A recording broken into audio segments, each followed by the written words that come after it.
Vamos a darle gracias al Señor y comenzamos la clase y vamos a hablar de la familia. Y aunque el pastor, ¿verdad? Habló de todo esto, yo normalmente no digo lo mismo. Así que por ahí vamos. Señor, gracias por tu amor, gracias por tu bendición, gracias por tu presencia, gracias porque tú siempre estás con nosotros, gracias porque tú nos acompañas, tú nos guías, tú nos diriges, Señor, tú nos cuidas y nos guardas. Y gracias porque hemos podido llegar hasta aquí y podemos escuchar tu palabra y reunirnos y aprender más de ti y aprender más de tu palabra. Estos momentos son los momentos que fortalecen nuestras vidas en los momentos de dificultad y los valoramos y los apreciamos y con nuestro tiempo te decimos gracias. Con nuestro tiempo demostramos que sí nos interesa que transforme nuestra manera de pensar, nuestras actitudes, nuestras acciones. Y queremos que tu Espíritu Santo, Señor, sea el que trabaje en nuestros corazones, porque necesitamos corazones limpios para que tu Espíritu Santo pueda hacer la obra. En nombre de Jesús, gracias, Señor. Amén. Bueno, vamos a estar hablando acerca de la familia. Yo voy a cerrar unas pantallitas aquí. Si me escriben por el chat, pues al final de la clase los veo. Si tienen alguna participación que quieran, yo tengo aquí más o menos para ver que tienen las manitas levantadas. Si no, vamos a tener que hacer un día el training ese de que tú le puedes dar la manita ahí para levantar la mano digitalmente. Pero si no sabe, pues olvídate, haga así y yo lo veo. Si no, me interrumpe. Y, o sea, no hay problema que me interrumpa, porque a veces pues hay varios puntos que yo estoy discutiendo y la clase sigue corriendo. Así que si quiere discutir de un tema y eso, no tengo problema ¿verdad? En que me interrumpa, porque para eso es más bien una conversación más que una clase de un solo lado. Así que vamos a estar hablando de la familia.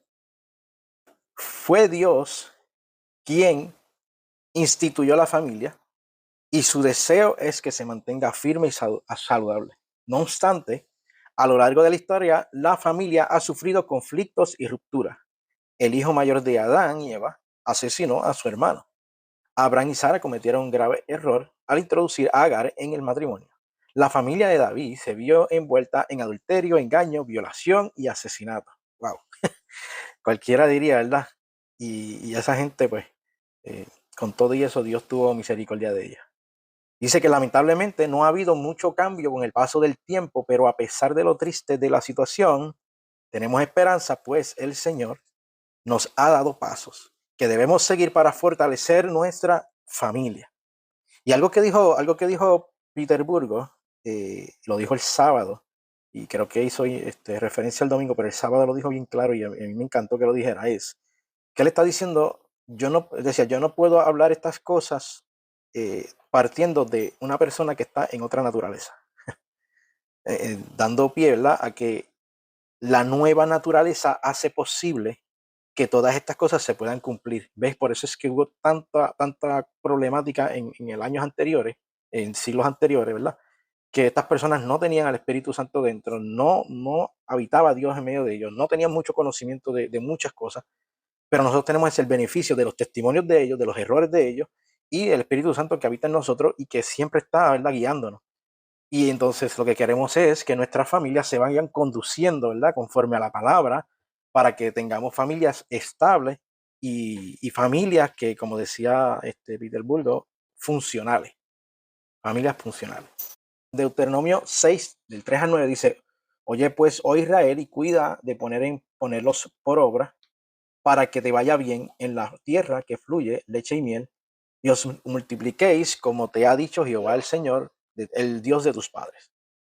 Oye Israel, Jehová, nuestro Dios, Jehová uno es. Y amarás a Jehová tu Dios con todo tu corazón, con toda tu alma, con toda tu fuerza. Y estas palabras que yo te mando hoy estarán sobre tu corazón y las repetirás a tus hijos y hablarás de ellas estando en la casa y andando por el camino al acostarte y cuando te levantes. Las atarás como una señal en tu mano, estarán como frontales entre tus ojos y escribirás en los postes de la casa y de tus puertas. Este verso es bien interesante porque aquí yo descubrí una cosa y es que no es lo mismo corazón y alma. Amarás al Señor con todo y dice corazón, alma y mente. No lo dice aquí, pero en el verso dice mente. O sea que no se le quedó ninguna parte a Dios en este verso de decir, cuando tú ames a Dios, tú lo ames con toda tu fuerza, con toda tu alma, con todo tu corazón, con toda tu mente, con todo lo que respire, todo, ames al Señor. Y después dice, cuando dice ama al Señor, después dice, ¿cómo tú lo vas a amar? ¿Cómo tú vas a amar al Señor? Dice, estas palabras yo te mando hoy y estarán sobre tu corazón. Ahora, Jesús dijo que el que me ama guarda mis mandamientos. Y aquí te está diciendo, pues tú quieres amar al Señor con todo tu corazón, con toda tu alma, con todas tus fuerzas. Lo que vas a hacer es guardar estas palabras, las vas a guardar en tu corazón, las vas a repetir a tus hijos, las vas a hablar estando en tu casa, por el camino, al acostarte, cuando te levantes, en la escuela, en el trabajo, en la congregación, en la calle, donde quiera que estés. Vas a amarrar esto como una señal en tu mano, en los ojos, en donde quiera que esté, pero Dios quiere que se te meta por ojo, boca y nariz esta instrucción. Así que ese más o menos es el resumen de lo que estaba hablando el Señor en ese momento. Así que dice, esta es la prescripción de Dios para tener una familia firme. Prescripción de Dios significa, es como, esta es la manera que Dios introduce a la familia. Dice, en primer lugar, debemos amar al Señor con todo nuestro corazón, alma y fuerza. Eso ya yo lo comenté. Y en segundo lugar, tenemos que enseñar su palabra a nuestros hijos. Dice, estos dos requisitos son bases para una familia firme. Pareciera algo sencillo, pero conlleva esfuerzo. Y como viste ahorita, que les dije que lo vas a amarrar en tu corazón, en tu mente, y lo vas a hacer en todo el tiempo, significa que, por eso dice que conlleva esfuerzo, porque significa que constantemente lo tienes que estar implementando donde quiera que vaya. Aunque sus hijos ya sean mayores o su familia esté fracturada, nunca es demasiado tarde. Escuchen eso bien. Nunca es demasiado tarde. Ay, mis hijos no están en casa. Nunca es demasiado tarde. Ya no, mis hijos no están pequeños. Nunca es demasiado tarde. Pasamos un divorcio, tuvimos unas relaciones que pues, pasó lo que pasó. Pues dice, nunca es demasiado tarde para aplicar estas cosas. Comienza de cero, comienza de nuevo. Desde donde estás, comienza de cero. Pero comienza y hazlo. Dice, cuando su relación con el Señor sea su máxima prioridad, no solo influenciará a sus hijos, sino también a las generaciones futuras. El deseo de nuestro Padre Celestial es que tengamos una familia firme y amorosa. Una familia firme se caracteriza por padres que agradan a Dios. El elemento más poderoso en la familia es que los padres amen al Señor y que vivan en devoción a Él. Y yo más o menos subrayé, ¿verdad? Y lo pongo en bold para que veamos, ¿verdad? Las partes más importantes en esta parte, que es el elemento más poderoso en la familia, es que los padres amen al Señor y vivan en devoción a Él, vivan entregados, con pasión hacia Él. Y cómo tú demuestras esto, no es una emoción, no es un sentimiento, es que guardes la palabra, que la implemente, que constantemente te recuerda que de las cosas que más nosotros hablamos significa que son las cosas que más nos interesan. Si tú más hablas de la palabra, si tú más enseñas la palabra, si tú hablas de Dios, si tú enseñas a tus hijos a que conozcan al Señor, que tengan su relación con Él, que el Señor es la base de todas las cosas y es el fundamento, significa que esa es la parte que a ti más te apasiona. Padres que dan buen ejemplo. Los niños se fijan más en los padres que hacen más que en los padres que dicen. O sea, hay una refrán, es más, yo creo que el pastor lo dijo, que hay un refrán que dice que tus acciones hablan tan fuerte que no me dejan escuchar lo que dice. Así que la realidad es que nadie hace caso a lo que tú dices, sino a lo que tú haces. Ahora, yo le voy a poner un poquito más a esto. No tienes que estar haciendo cosas para dar ejemplo, sino que tienes que convertirte en ese ejemplo. O sea, tienes que ser, es algo del ser. Tienes que convertirte en esa persona que los hijos quieren modelar, que la gente quiere modelar. Más allá de tratar de hacer las cosas para que no me vean, ¿verdad? Porque pudiera convertirse en una hipocresía de la persona en tratar de hacer las cosas bien para que no lo vean, pero la realidad es que la persona no es así. Y cuando llega el momento difícil, pues ya tú ves que sucumbe. Sin embargo, cuando una persona se convierte en lo que la palabra enseña, pues cuando la gente lo ve, ya lo decide que esa persona va a ser su ejemplo porque ya lo ven y la persona no está haciendo ni esfuerzo. La persona solamente está haciendo lo que Dios quiere que él sea. Una persona de fe, de palabra, una persona que cumple promesa, una persona que va a hacer todas las cosas que vamos a estar mencionando. Y unos padres que son así, entonces dan el buen ejemplo a sus hijos. Dice, es por eso que las acciones de los padres deben ir de acuerdo a lo que enseñan. O sea, tú no puedes estar, yo me acuerdo cuando pequeño a veces pasaba por la esquina de un grupo de hombres mayores que eran los borrachones del barrio, ¿verdad? Y me acuerdo que ellos siempre paraban a uno y estaban, a las 7 de la mañana estaban borrachos. Y ellos decían, mijo, no hagas esto no es un buen ejemplo. Y yo decía, pero él sí, todos los días sigues bebiendo, pero ¿por qué tú no te conviertes en eso que estás diciendo? Pues hay gente que se cree que es tarde para ello, pero si estás vivo, todavía hay una oportunidad de hacer un cambio y transformar tu vida y así tus generaciones van a seguir tu ejemplo. Dice, padres que escuchan. Los hijos desean ser escuchados, por tanto, si no les demuestras interés, se sentirán poco importantes. Esto es bien importante porque muchas veces los hijos tienen algo que decir, pero a veces estamos tan ocupados que ellos para no interrumpir no te dicen nada, pero se pueden acumular muchas dudas, muchas preguntas, muchas situaciones dentro de ellos que a la larga comienza a ser algo que va a hacerle daño, porque supongamos que tenga una duda sobre el manejo del dinero, pero tú no quisiste dedicarle tiempo, ni escucharlo, ni que te hablara, ni nada, o no, sencillamente le dice, cuando tú quieras decirme algo me lo dice, pero siempre estás ocupado, siempre no puedes escuchar. Pues llega un momento en que ellos crecen y llega un momento en que ellos te van a decir, no me interesa ya hablar contigo porque nunca me escuchaste. Y ahí cometen un montón de errores cuando nosotros como padres pudimos haberlos ayudado desde muy jóvenes y desde muy pequeños. De la misma manera que hay padres que no tuvieron la oportunidad que tuvimos otros, que quizás sus hijos son grandes, que ya sus hijos quizás ya no están en la casa o sus hijos están mayores pero ya no los quieren escuchar, pues entonces comienza a abrir la puerta sabiendo que cometiste muchos errores desde antes, pero comienza a abrir la puerta, comienza a hacer el cambio, porque yo estoy seguro que de aquí a un periodo de tiempo va a llegar un momento que tu hijo o tu hija va a venir donde ti y te va a decir algo y debemos escuchar. Dice que nos dieron 2 oídos para escuchar y una boca para hablar. Es un arte, se ha vuelto hasta un arte. Santiago decía que hay que ser tardos para hablar y listo, ¿verdad? Y prestos para escuchar. Así que debemos de ser personas que escuchemos a nuestros hijos. Padres que disciplinan sin rechazar. Los padres no deben disciplinar a sus hijos cuando están enojados.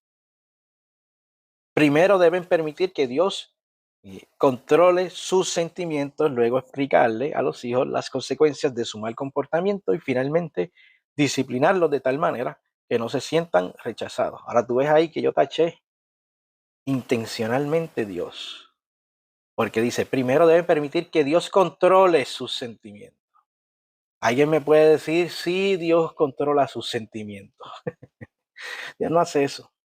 Dios no te controla. Él te guía, Él te enseña, Él te instruye, pero tú tienes que aprender a manejar tus emociones, tus sentimientos. Y cuando los hijos están enojados, tú tienes que aprender a enseñarles a ellos a que aprendan a manejar esos sentimientos, a manejar esas molestias. No es que no se molesten, porque nosotros adultos también nos molestamos, nosotros los padres también nos enojamos y ellos lo ven. Y ese ejemplo tenemos que darlo de que en el momento molesto, de estar molesto, ¿qué yo hago para sacar hacia afuera esa molestia? Yo empiezo a pelear, empiezo a tirar las cosas, ellos van a imitar las cosas que uno hace. Uno tiene que ir y enseñarles a manejar lo que es la parte de la ira, el enojo, es como que está dentro de ellos. Y yo me acuerdo que cuando Tony era pequeño, y desde pequeño le decía, él se enfogonaba y se tiraba al piso y empezaba la perreta, y, y le hablaba, ¿no? Y yo le decía, no es que no te enojes, porque yo también me enojo, es que tienes que manejarlo y tienes que hacerlo tú. Yo no puedo manejar tu enojo, tienes que hacerlo tú. Y eso ahí lo fue ayudando al punto que él se molesta, no es que él no se molesta, tú sabes cuando Tony está enojado, pero no hace lo mismo cuando era pequeño, ¿ves? Porque cuando es grande ya deja las cosas que es de niño y aprendió a manejarlo. Lamentablemente hay padres pues que no han manejado esto y sus hijos son una bomba de tiempo. ¿Ves? Y esas son cosas que hay que aprender a enseñarle a ellos y a disciplinarlos, ¿verdad? Para que entonces cuando hacen algo mal, tú lo estás disciplinando, enseñándole, diciéndole que no se hace. Ahora, esto va más allá de la cantaleta. Te lo he dicho 20 veces. No, tienes que ir y tienes que ser un líder aquí. Y esta parte me paro porque aquí hay que ser un líder. Esto es un reto. O sea, disciplinar a tus hijos y después si están enojados y tú no puedes dejarlos sin disciplinar, no puedes disciplinarlo cuando ellos están enojados, tú no puedes disciplinarlo cuando tú estás enojado, tú tienes que trabajar con todas esas cosas a la misma vez. Y tú como padre tienes que, yo me acuerdo que yo llegaba del trabajo y a veces yo estaba bien molesto y a veces llegaba y Otoniel había hecho algo y en este caso Otoniel o Mideli y yo me molestaba y yo venía así molesto y yo le decía, Mirna, por favor brea con ellos, por favor brea con ellos, no puedo hacer nada ahora. Y Mina iba allá y, ¿verdad? Y ella hacía lo suyo, pero ella sabía, porque ya habíamos hablado, entonces, gracias al Señor, nosotros hemos ido a muchas charlas de matrimonio, muchas charlas de familia, y estas cosas ya las sabíamos, y aunque no éramos expertos, estábamos aprendiendo, y cuando yo llegaba así molesto, yo decía, no, no, trabájalo tú. De la otra manera, pues cuando estaba el niño molesto, pues yo normalmente yo cuestionaba y decía, mira, yo hice algo mal, yo no te expliqué algo, yo no te enseñé correctamente, hay algo que tú no entendiste de que yo te haya explicado para yo tener que volverte a decir. Yo bajaba la voz porque hay un proverbio que dice que la respuesta blanda apacigua la ira. Y aprendí eso, que al principio, yo no podía, era bien fuerte para mí, porque estaba empezando a ser padre, era bien, y gracias al Señor por mi esposa, que yo decía a ella, mira, yo no puedo hacer esto es muy difícil, porque yo no tuve hermanos, yo no tuve papá, yo no tuve nada de eso, y cuando yo cojo a mi hijo, o sea, nuevecito, era pequeñito, y yo no tenía nada de experiencia, yo nunca había cogido un bebé en mis manos, solamente Otoniel fue el primero que yo cogí en mis manos, imagínate cómo era. Pero, mano, yo aprendí y aprendí, me metí y bajé mi orgullo y dejé que mi esposa me enseñara y fuimos a los talleres y de verdad que hoy la gente ve a uno y dice, ay, qué bueno, ustedes están tranquilos, es chévere. Digo, porque tú no sabes cómo uno era, ni conociste cómo el proceso, pero todos pasamos por eso. Lo importante es que el Señor está con nosotros y nos va a guiar y nosotros nos dejamos llevar por eso. Amén. Dice, padres que se aman. Cuando los niños ven expresiones de amor en sus padres, se sienten más seguros. Y una de las cosas es que debemos de seguir siendo matrimonio en medio de la familia.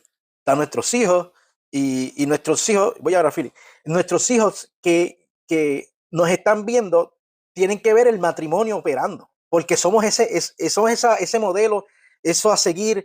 Y cuando nosotros estamos juntos, los cuatro, ellos ven que yo me expreso hacia mi esposa siempre con gestos de amor, con gestos como si fuéramos novios. A veces ellos se abochornan, Mideli cierra los ojos y nosotros nos empezamos a reír, pero eso siempre está porque ellos ven el amor que nosotros nos tenemos.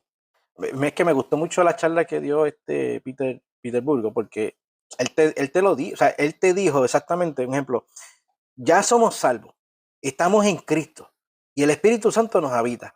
Ahora nos toca a nosotros hacer las cosas, porque las estamos haciendo en el nombre del Señor, con la fuerza del Señor, en la gracia de él. Pero él, en la Biblia dice que tú eres el que te tienes que revestir de su espíritu. Tú eres el que tienes que transformar tu mente. Tú eres el que tiene, o sea, no es Dios el que lo va a hacer, sino que tú a través del sometimiento, que ¿verdad? Es la clave, ese sometimiento al Señor, a nuestros líderes, a la palabra, y es un proceso. No es que hoy te convertiste y mañana ya no rompo un plato, pero vamos mejorando.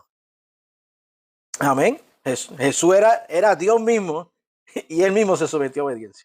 Cuando la gente está congregada en la iglesia, ¿verdad? En el CCB, es difícil, ¿verdad? Cuando se está hablando dos públicos, al que conoce al Señor y al que ha nacido de nuevo y al que no ha nacido de nuevo. Entonces, pudiera estar el predicador hablando algo que el que ha nacido de nuevo para él, ¿verdad? Ah, sí, yo lo puedo hacer, pero el que viene de afuera dice, chacho, yo no puedo hacer eso jamás y nunca. Entonces, por eso es que me gustó mucho que él especificara eso, que es de la gente que está en Cristo. Padres que no tienen favorito. Si uno de los padres demuestra favoritismo por uno de sus hijos, los demás sentirán que no les ama. Y esto, ¿verdad? Esto va para los padres que tienen más de un hijo. Porque si tienen uno, pues el único favorito y el que tiene la culpa de todo es ese. Yo fui hijo único, así que yo sé lo que les digo. Pero a la misma vez, cuando tú tienes dos, y yo tengo dos, tienes tres, cuatro, ¿verdad? Tienes más, pues si tú no sabes manejar esto, pues te puede volver un problema. Y el problema no viene de los hijos, nuevamente, parte de los padres. ¿Por qué?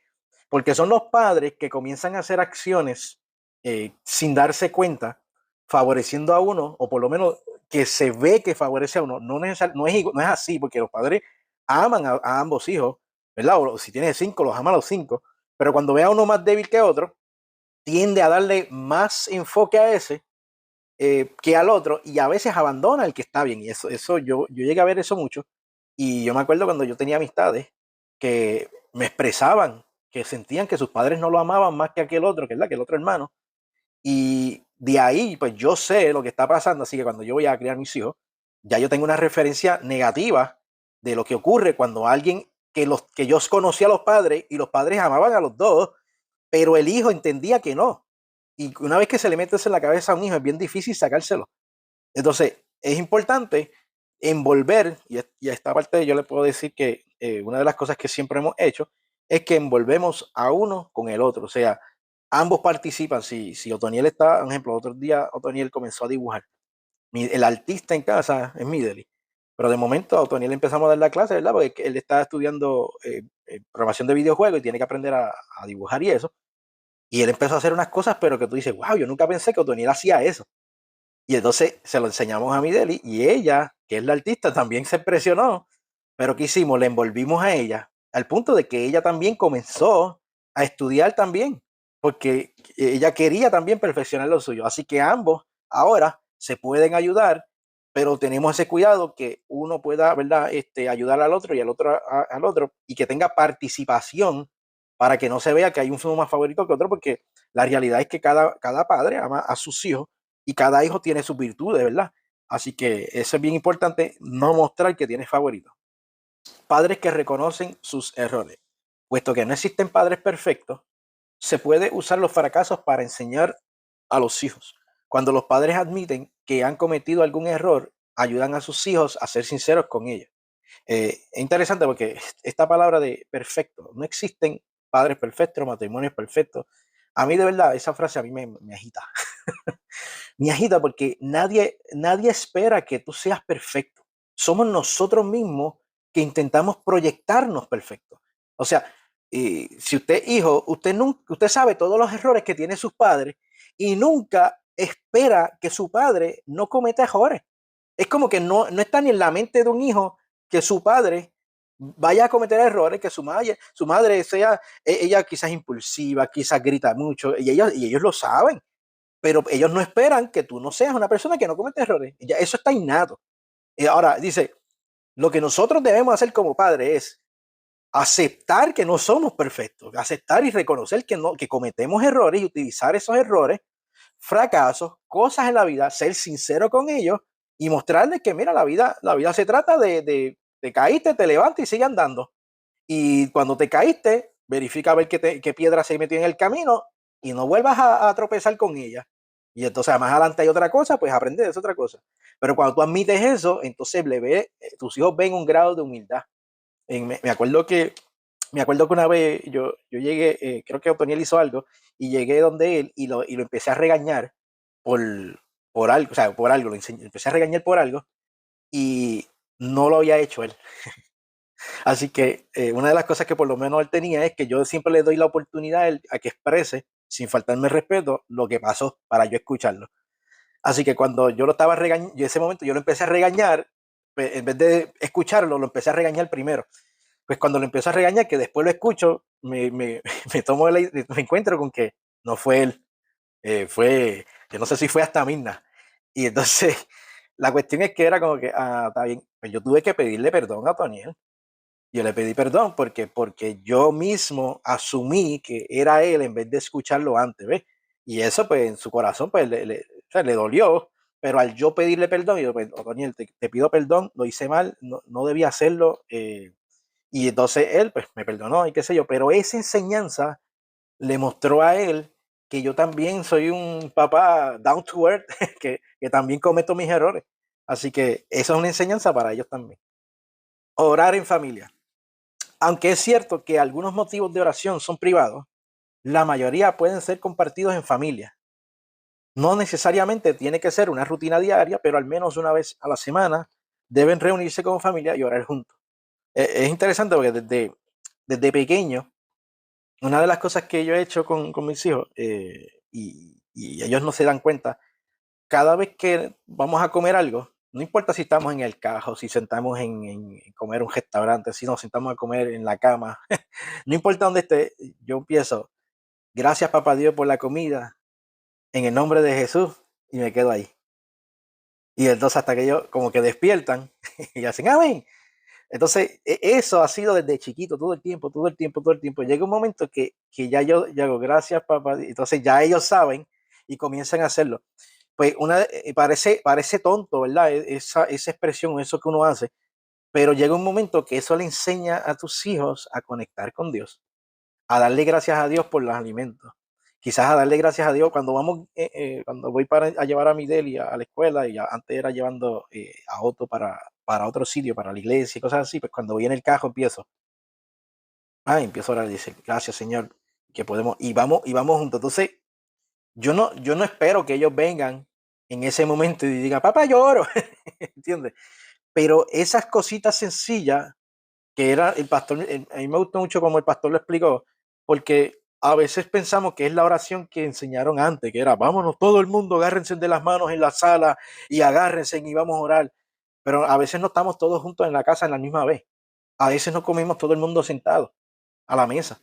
Eso antes se podía hacer, ahora es bien difícil. Pero en el momento que tú tengas para hacer algo y tú haces eso sencillito, ¿ves? Cuando uno está enfermo, yo lo llamo a mis hijos, vengan por acá, necesito que me pongan las manos. Y ellos vienen y ahí casi no se atreven y más o menos oran con los ojos cerrados, a veces repiten lo que yo digo. Esas son formas que tú le enseñas a ellos la importancia de la oración. Así que les doy diferentes maneras de hacerlo, porque a veces, pues, me acuerdo cuando yo era pequeño, siempre nos enseñaban, no, hay que cogerse de las manos, hay que reunir toda la familia, hay que hacerlo a tal hora de la noche, porque Dios escucha esa hora. Yo digo, Dios no tiene horario o algo así. Leer la Biblia en familia. No existe nada más importante que compartir la palabra de Dios con nuestra familia.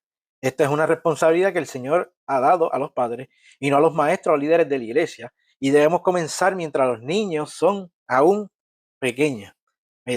Otra de las cosas que hacíamos, por ejemplo, nosotros le compramos una Biblia de que tenía como dibujitos animados y decía las historias de la Biblia. Entonces, por las noches yo iba a la cama al principio se los leía a Otoniel y Midel y después se los leía individualmente. Iba un ratito en el cuarto de Midel y otro ratito en el cuarto de Otoniel. Y a veces uno iba más adelante que otro y entonces pues yo utilizaba eso para decirle, mira, Midel ya está ganando.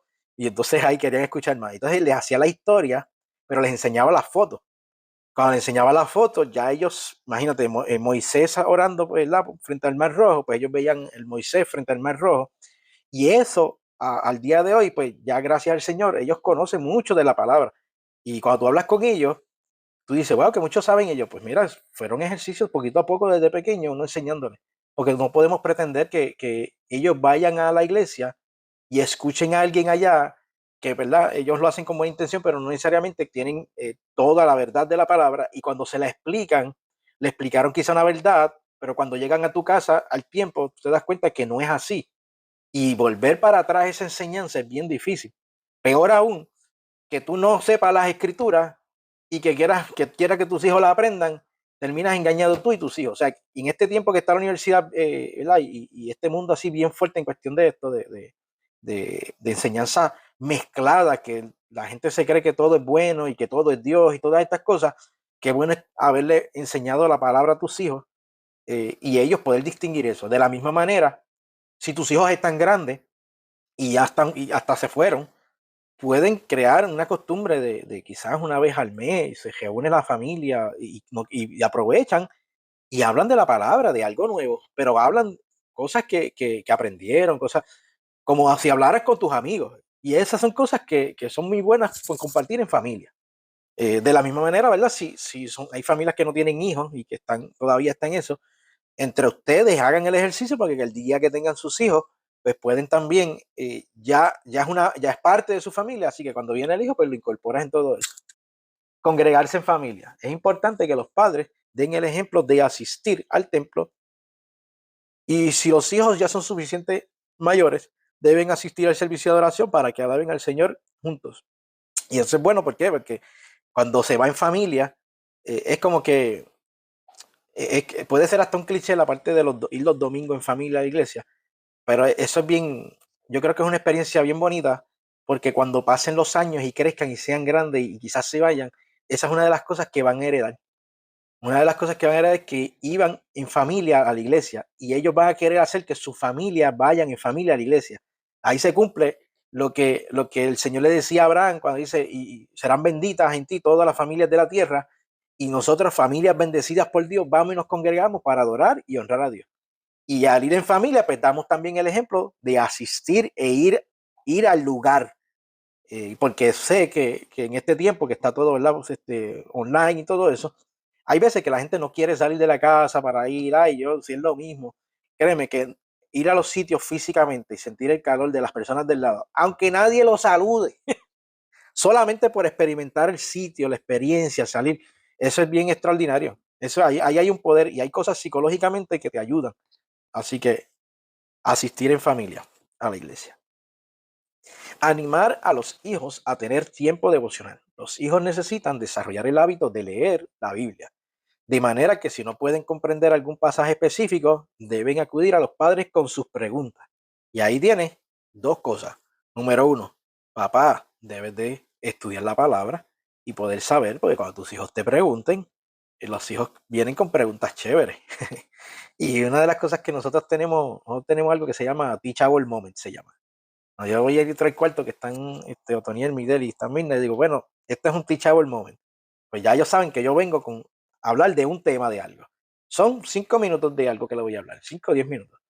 Pero es algo para aclarar alguna duda, algo que está corriendo por las redes, algo que dijo algún predicador que está fuera de contexto, o algo que yo descubrí leyendo un libro, leyendo la Biblia, pues aprendí algo y lo quiero compartir con ellos. Pues esos son momentos que yo utilizo para llevárselo. Entonces, pues yo le llamé Teachable Moment, viene, Teachable Moment. Y eso, pues crea como que ese entusiasmo en ellos de conocer un poco más. Así que cuando tienen el hábito, empiezan a tener el hábito de leer y empiezan a encontrarse con cosas, ellos van a venir donde ti con preguntas y tú puedes responder. Enseñar a los hijos a administrar el dinero. Esto es tan espiritual como enseñarles a orar y a leer la Biblia. Que créanme que una de las razones mayores por las cuales se divorcian las parejas es por la razón de la administración del dinero. Una de las cosas por las cuales se rompen familias es por causa del dinero. Y el dinero es una herramienta, el dinero es algo que nos permite realizar un sinnúmero de cosas. No debemos de tener problema con relacionarnos con el dinero, como de la misma manera un carpintero no tiene problema con relacionarse con un martillo. O sea, el carpintero no adora el martillo, nosotros no debemos amar el dinero, ese es el punto. Ahora, debemos de enseñarle a nuestros hijos a administrarlo, o sea, cómo tomar dinero, cómo ahorrar dinero, cómo cuando ves una necesidad, puedes suplir necesidad, cómo ofrendar en la iglesia, cómo diezmar, sacar una porción y decir, mira, Señor, yo quiero honrarte con mi dinero. Pues todas esas cosas se les enseñan también y es parte de nuestra responsabilidad como padres. Y si ellos tienen dudas, pues ellos van a venir de nosotros y nos van a preguntar. Hay cosas que están en las escrituras que nosotros podemos coger versos bíblicos y mostrárselo a ellos, pero la enseñanza mayor es el modelaje que nosotros le damos. Si nosotros estamos siempre peleando y siempre de nada, yo no quiero dar, yo no quiero hacer esto, pues entonces así se van a criar ellos. Y eso es importante. Desaprobar la crítica destructiva dentro de la familia. Las discusiones y argumentos no deben ser ocasiones de palabras hirientes. En vez de dar lugar a la disputa, hay que dedicar tiempo en buscar la perspectiva de Dios en su palabra y en relación con la manera en la que Él agrada que actúen sus hijos. Pueden venir desacuerdos, pueden venir momentos de tensión, pero nunca debe de tolerarse una palabra de crítica hiriente hacia el otro. Ni un hermano hacia el otro hermano, ni un padre hacia un hijo, ni un hijo hacia un padre, ni esposo esposa. Debe de haber una manera de dialogar y poder hablar de una manera que la situación se aclare. Y entonces si utilizamos la palabra, ¿verdad? Podemos utilizar la palabra para enseñar cómo se hace, pues bueno. Pero nuevamente, lo más importante está en el modelaje de los padres hacia los hijos. Como nosotros resolvemos estas situaciones, ellos también la pueden resolver. Fíjate que dice crítica destructiva, porque hay algo que se llama una crítica constructiva. Es crítica constructiva, es algo que tú ves que se puede mejorar y tú haces el acercamiento. Fíjate, esto está chévere, pero tú lo puedes hacer de esta manera. Y esta manera te ahorra X, Y, Z. Es una crítica constructiva. ¿Eh? Compartir los problemas, desilusiones y dificultades. Cuando los hijos alcanzan edad suficiente a los padres, deben de contarle algunos de los problemas para que puedan ver la manera en que Dios obra. Como resultado, comenzarán a compartir sus problemas con usted. Y esto es bien importante porque muchas veces creemos que los hijos tienen, o que los hijos a veces se creen que la vida es como que color de rosa, y cuando vienen problemas y dificultades ¿verdad? Estas desilusiones, se caen en un hoyo y no quieren salir. Y hay que enseñarles que eso es parte de la vida, que estas cosas se resuelven y hay que enseñarles cómo manejar eso. No evitar las preguntas difíciles. Cuando los hijos hagan preguntas complicadas, padres deberán dedicar tiempo para ayudarlas a encontrar sus respuestas. En los años de adolescencia se les debe aconsejar relacionarse con adultos de confianza que puedan darles consejos que sean del agrado. Esto es bien importante. En la universidad se van a encontrar con muchas de estas preguntas y si usted no lo ayuda desde la casa, cuando llegue a la universidad se va a encontrar en una encerrona y no va a saber qué decir y va a creer que se crió en una burbuja.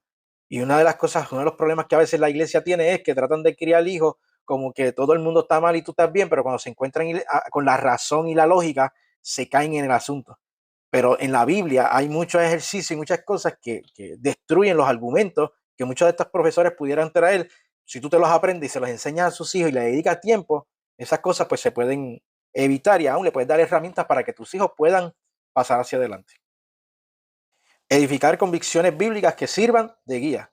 Yo digo que edificar convicciones que sirvan de guía, pero que sirvan, porque hay veces que se crean unas convicciones tan locas en la iglesia que no sirven de nada. Un ejemplo, cuando le decían antes a las mujeres que no podían afeitarse las piernas. Entonces tenían unas convicciones de que alguien no podía hacer tal cosa, pero eso no está en la palabra, y eso eran creencias locas. ¿Ves? Pero si bien los hijos necesitan conocer las creencias de los padres, eso formará sus convicciones al observar el ejemplo que reciban. Importante que los hijos sepan dónde tú estás parado como padre. ¿Verdad? Este tiempo que están hablando acerca de la familia y de los géneros y de, qué sé yo, las 20 loqueras que se inventan ahora mismo, pues tú tienes que hablarle y con la postura que es, con la palabra que enseñarle, pero enseñarles a ellos cuáles son tus creencias y cuáles son las de la familia. Y eso son bien importantes. ¿Para qué? Para que luego después no vengan a estar con baches en su cabeza y entonces se forma un revuelo y de momento, adiós, mi hijo ahora creen tal cosa, ¿no? Y ahora creen tal cosa, no, es que tenía un área gris que nunca resolviste y ahora eso llenó, el mundo lo llenó con sus ideologías y eso. Dedicar tiempo a sus hijos. Como a los niños les gusta estar con sus padres, estos deben planificar actividades familiares que puedan disfrutar juntos. De esa manera, aunque los hijos sean mayores, siempre conservarán recuerdos agradables de la infancia. Y para que sepas, pues cuando tú sales y te reúnes en familia y planificas y hacen algo juntos, tú lo que guardas en sus mentes son memorias, memorias inolvidables que lo guardarán para toda su vida. Así que guarda esas memorias en sus mentes desde pequeños para que cuando seas grande ellos tengan buenos recuerdos. Padres dispuestos a pedir perdón. Y hay que darle la oportunidad a los hijos de decir que si han sido heridos de alguna ocasión por sus propios padres. De ser así, los padres deben pedir perdón. Eso fue lo que estaba hablando ahorita acerca de Otoniel, que yo le pedí perdón a Otoniel por haber cometido un error. Apoyar a los hijos imparcialmente. Las riñas entre hermanos son inevitables, pero estas deben ser manejadas con equidad.